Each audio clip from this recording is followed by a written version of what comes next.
എന്നെ അയച്ചവൻ്റെ ഇഷ്ടം നിറവേറ്റുകയാണ് എൻ്റെ ഭക്ഷണം. ഈശോ പറഞ്ഞ വചനങ്ങളിൽ വളരെ മനോഹരമായ ഒരു തിരുവചനമാണത്.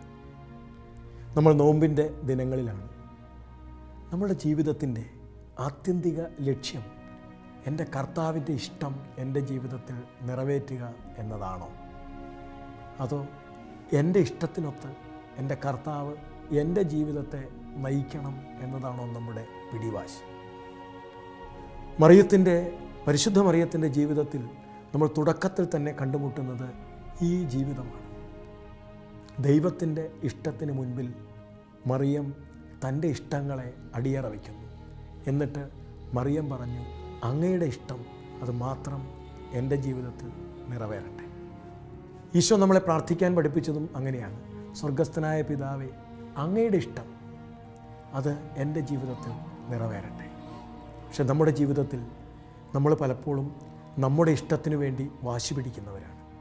നമ്മുടെ സ്വപ്നങ്ങൾ നടക്കാൻ വേണ്ടി നമ്മൾ ഏതറ്റം വരെ ദൈവത്തോട് വാശി പിടിക്കുന്നവരാണ്. പകരം എൻ്റെ ഇഷ്ടമല്ല, നിൻ്റെ ഇഷ്ടം നിറവേറട്ടെ എന്ന് പറയുന്നതിൽ വളരെ വിമുഖത കാണിക്കുന്നവരും.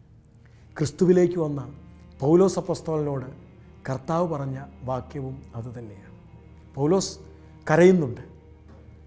എൻ്റെ ശരീരത്തിൽ മുള്ള് എന്നൊക്കെ പറഞ്ഞ് പൗലോസ് വിലപിക്കുന്നുണ്ട്. പൗലോസിനോട് കർത്താവ് ഒന്നേ പറഞ്ഞുള്ളൂ, നിനക്ക് എൻ്റെ കൃപ മതി.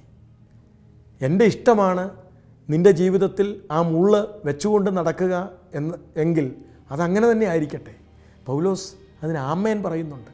ഈ മുള്ളുമായിട്ട് ഞാൻ നടന്നോളാം എന്നായിരിക്കാം അതിൻ്റെ അർത്ഥം. പ്രിയപ്പെട്ടവരെ, ഈ നോമ്പ് നമ്മുടെ ജീവിതത്തിൽ എൻ്റെ ഇഷ്ടമല്ല ഇവിടെ നടക്കേണ്ടത്, എൻ്റെ ജീവിതത്തിൽ നടക്കേണ്ടത്, എൻ്റെ ഇഷ്ടമല്ല എൻ്റെ മക്കളുടെ ജീവിതത്തിൽ നടക്കേണ്ടത്. പകരം എൻ്റെ കർത്താവിൻ്റെ ഇഷ്ടമാണ് എൻ്റെ കുഞ്ഞുങ്ങളുടെ ജീവിതത്തിൽ, സമൂഹത്തിൽ നടക്കേണ്ടത്.